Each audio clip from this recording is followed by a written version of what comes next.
নমস্কার, job academy YouTube চ্যানেলে তোমাদের প্রত্যেককে স্বাগত।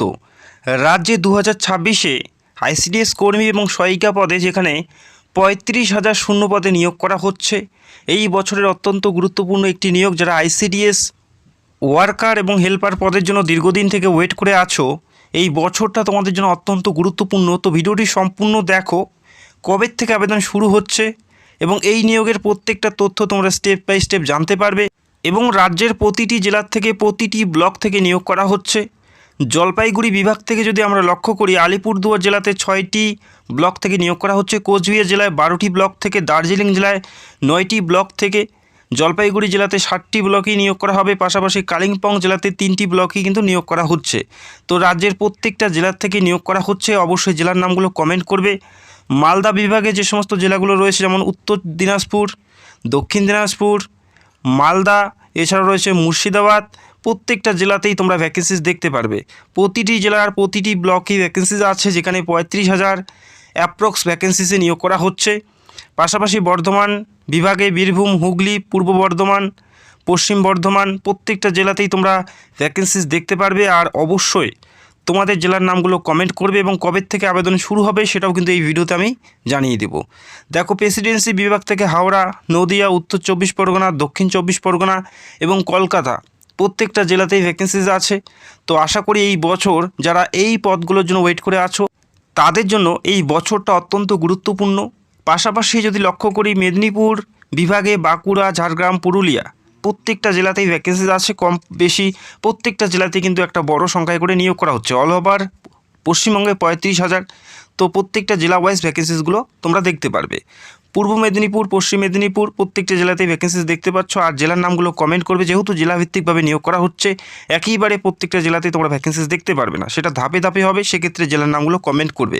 দেখো, যে পদে নিয়োগ করা হচ্ছে, দেখো 2024-এর পর আইসিডিএসে সেরকম নিয়োগ হয়নি এবং 2024-এ নতুন নিয়ম প্রকাশিত হয়েছে। শিক্ষাগত যোগ্যতায় কিছু পরিবর্তন আনা হয়েছে। তবে এখন থেকে যত রিক্রুটমেন্ট হবে, প্রত্যেকটাই কিন্তু নতুন শিক্ষাগত যোগ্যতায় তোমরা দেখতে পারবে।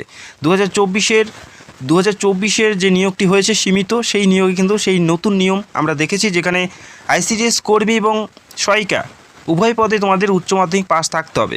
তবে বিগত নিয়োগগুলোতে আমরা দেখেছিলাম যে সহায়িকা পদে ক্লাস 8 পাশে আবেদন করা যেত, তবে এখন থেকে তোমরা করতে পারবে না, উচ্চ মাধ্যমিক পাস থাকতে হচ্ছে। কর্মী এবং সহায়িকা উভয় পদে অ্যাপ্লাই করার জন্য অবশ্যই মিনিমাম শিক্ষাগত যোগ্যতা উচ্চ মাধ্যমিক পাস থাকতে হবে। আর বয়স 18 থেকে 35 করা হয়েছে। তবে আগে 18 থেকে 45 ছিল এবং প্রত্যেকটা পদের ক্ষেত্রে এসসি, এসটি, ওবিসি প্রত্যেকেই বয়সের ছাড় পাবে। সিলেকশন প্রসেস যদি আমরা দেখি, দেখো এখানে মূলত 2টি ধাপে নিয়োগ প্রক্রিয়া কমপ্লিট করা হয়। 2টি ধাপে নিয়োগ প্রক্রিয়া কমপ্লিট হয়।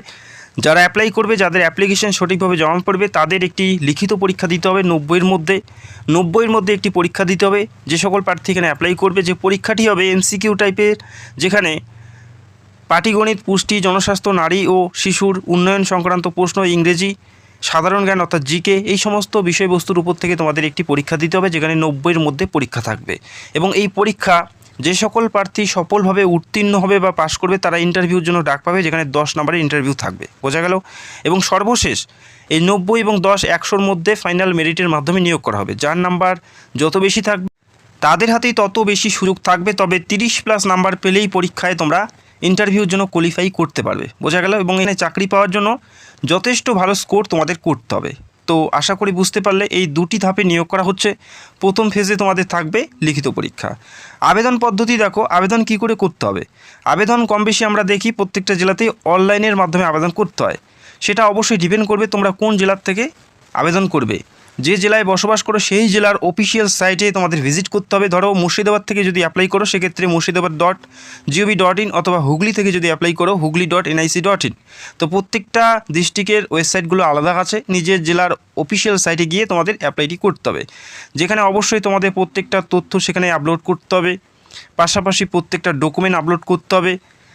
এছাড়াও আধার কার্ড, ভোটার কার্ড এবং পাশাপাশি রেসিডেন্সিয়াল সার্টিফিকেট এবং শিক্ষাগত যোগ্যতার সার্টিফিকেট, তোমাদের পাসপোর্ট সাইজের ছবি এবং তোমাদের সিগনেচার প্রত্যেকটাই আপলোড করতে হবে নির্দিষ্ট সাইজ। এবং প্রথমে যে 90-এর মধ্যে লিখিত পরীক্ষা থাকবে, দেখো সেখানে প্রথমেই থাকবে প্রবন্ধ লিখন, যেখানে 15 নাম্বার থাকবে। 150 শব্দের রচনা তোমাদের লিখতে হবে, যেখানে নারী এবং শিশু কল্যাণ, পুষ্টি এবং সামাজিক সমস্যার উপর একটি তোমাদের প্রবন্ধ রচনা আসবে, যেখানে 15 নাম্বার থাকবে। 150 শব্দে তোমাদের কমপ্লিট করতে হবে, এটা থাকবে প্রথমে। তারপরে কি থাকবে দেখো, তারপরে থাকবে পাটিগণিত, যেখানে 25 নাম্বার থাকবে। পাটিগণিত থেকে 25 নাম্বার লসাগু, গসাগু, গড়, শতকরা, লাভ, ক্ষতি এবং সময় এবং কার্য, এই সমস্ত বিষয়ের উপর প্রশ্ন থাকবে। সহায়িকা পদের জন্য 8 স্ট্যান্ডার্ড লেভেলের প্রশ্ন থাকবে এবং কর্মী পদের ক্ষেত্রে মাধ্যমিক লেভেলের প্রশ্ন থাকবে এবং এক্সাম প্যাটার্ন কিন্তু সেম থাকবে, তবে কোশ্চেনের লেভেল সহায়িকা পদে ক্লাস 8 এবং কর্মী পদে মাধ্যমিক লেভেলের। বোঝা গেল? এরপরে দেখো পুষ্টি এবং জনস্বাস্থ্য থেকে তোমাদের 25 নাম্বার থাকবে, যেখানে ভিটামিন, টিকাকরণ, গর্ভবতী মায়ের যত্ন এবং বিভিন্ন রোগের সম্পর্কে তোমাদের প্রশ্ন দেওয়া হবে।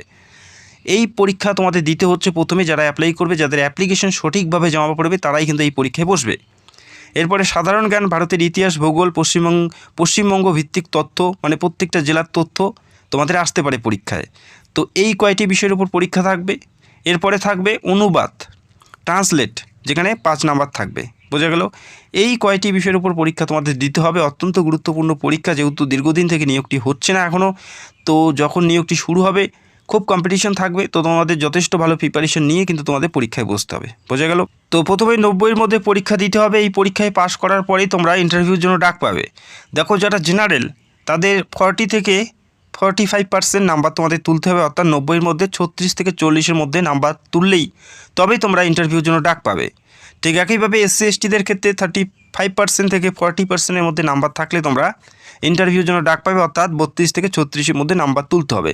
এটা শুধুমাত্র পরবর্তী লেভেলে পৌঁছানোর জন্য। তবে মনে রাখতে হবে এখানে চাকরি পাওয়ার জন্য যথেষ্ট ভালো স্কোর করতে হবে, কেননা ইন্টারভিউর পর মেরিট আসবে, যার নাম্বার সবথেকে বেশি থাকবে তারই কিন্তু নাম সবার উপরে থাকবে। বোঝা গেল?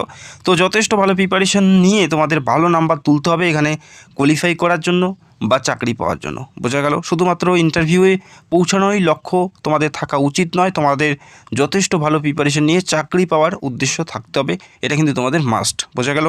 তো তোমাদের জানিয়ে রাখি, দেখো সামনে ভোট আছে রাজ্যে, তো ভোটের আগে নিয়োগ প্রক্রিয়া সম্পূর্ণ বা নিয়োগ প্রক্রিয়ার কোনো বিজ্ঞপ্তি প্রকাশিত হবে না। ভোটের পরেই কিন্তু তোমরা ধাপে ধাপে প্রত্যেকটা জেলাতে নিয়োগ প্রক্রিয়ার বিজ্ঞপ্তি দেখতে পারবে, কেননা প্রচুর ICDS কেন্দ্রে কিন্তু বর্তমানে শূন্যপদ খালি পড়ে আছে। তো খুব তাড়াতাড়ি এই নিয়োগ প্রক্রিয়া সম্পূর্ণ হয়ে যাবে 2026-এই। তো ভোটের পরে কিন্তু তোমরা বেশ কিছু জেলার নতুন বিজ্ঞপ্তি দেখতে পারবে, তো এটা ধাপে ধাপে তোমরা প্রত্যেকটা জেলাতেই দেখতে পারবে। তো যেহেতু জেলাভিত্তিকভাবে নিয়োগ করা হচ্ছে, সেক্ষেত্রে অবশ্যই জেলার নাম কমেন্ট করবে। যখনই কোনো জেলাতে নোটিশ প্রকাশিত হবে সবার আগে ভিডিও করব, চ্যানেলটাকে সাবস্ক্রাইব করে রাখবে, জেলার নাম কমেন্ট করবে।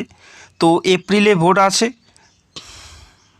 আগস্ট সেপ্টেম্বর মাসের মধ্যে সারা রাজ্যে কিন্তু ICDS এর নতুন নোটিশ তোমরা দেখতে পারবে।